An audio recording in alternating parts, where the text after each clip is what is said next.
So now I'm in Kochi, around Kochi city in Sakawa Town, and I'm in search of Sakawa tea with my friend Satoru. Quite a search so far. We tried a couple gardens that I've seen on Google Earth, but now we've been redirected to the massive GA factory. And now we have the president of the association of the local tea farmers coming to see us. Hopefully we'll get more luck with him finding some fresh tea. Today is a holiday, but Mr. Okabayashi is going to take us to his house and hopefully we can try some local Sakawa tea.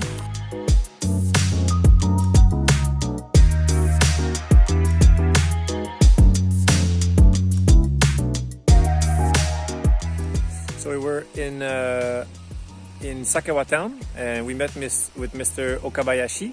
Very nice guy. He's the president of the little local tea association of farmers.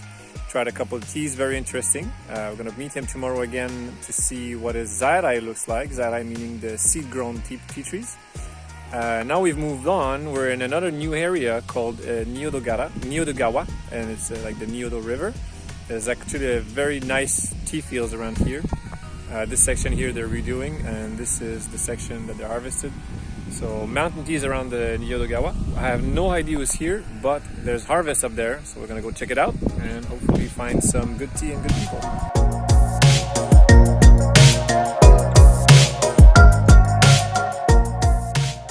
Back in a car, we're now going to Igawa Factory, where apparently tea is better and they work with a smaller factory than the GA. So on we go.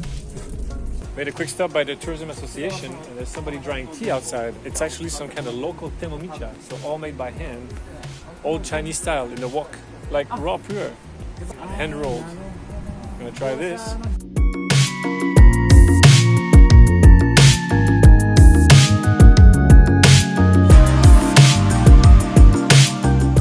Now I'm on the banks of the Nyodogawa River. We just went to Igawa Factory. Small cooperative of farmers. There's about 8 families that own it, that run through it. They make great tea, super soft, super umami, very limited quantity unfortunately. So I'll be bringing back only about 2 kilos, but the place is amazing. This is one of the most beautiful tea village and tea spot that I've ever been to. It's right in the mountains. They're also all in the hills.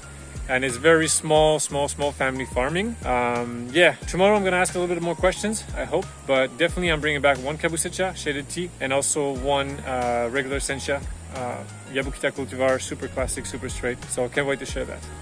So this is one of the coolest system with mountain teas. This thing behind me, there's actually a rail system that goes, you can see it to this side.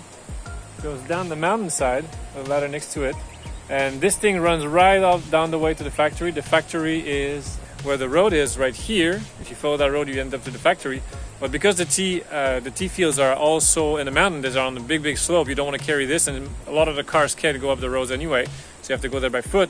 But the tea, to bring it down, you use that actual railing here that goes all the way down. And when there's a road stopping it, then the railing stops and there's a new one starting it. So that's how they get the tea from the mountains to the factory.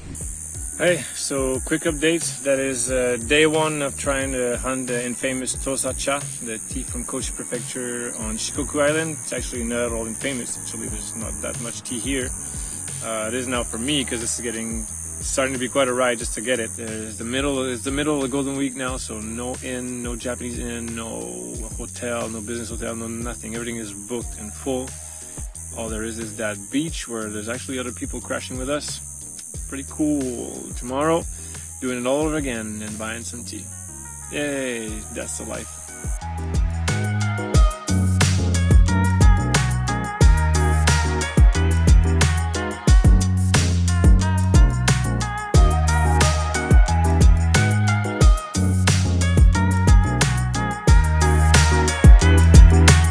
Here we are in the mountain tea fields of Okabayashi-san, and these are zairai tea fields, so they're all grown by seeds, and there are different type of seeds used. So right here behind me is seeds from Kochi, this prefecture, so they said local tea trees, and this one over there at the back there is seeds from Mie and other prefectures. So yeah, there's a bit of mix.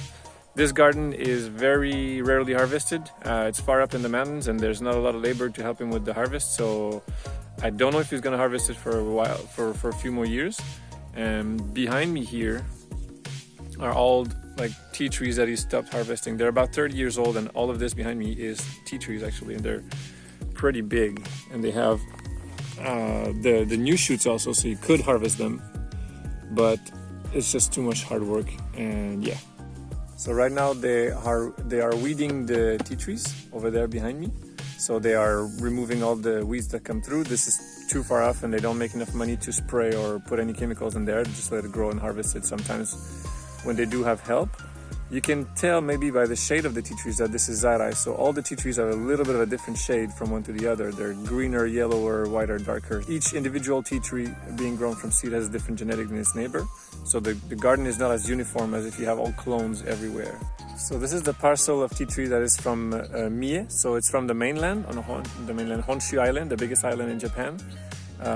Mr. Okabayashi-san says that the tea trees from the mainland always have the Zairai tea trees always have a more reddish look, reddish leaves.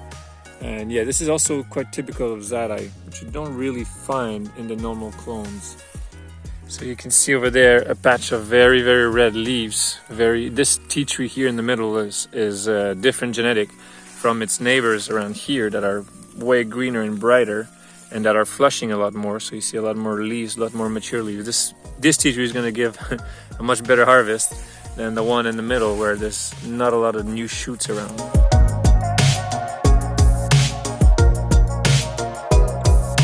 So according to Mr. Okabayashi, there was more Zairai tea fields in the mountains before World War II, but during World War II, a lot of them have been converted into potato fields to feed the people, feed the soldiers, feed everybody. Of course, that was a bigger necessity than drinking tea.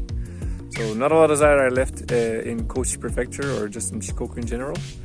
But yeah, little parcel here. This is not commercial really. I think he just harvested for himself. It's going to transform it this afternoon in the factory. And that's about it for this year.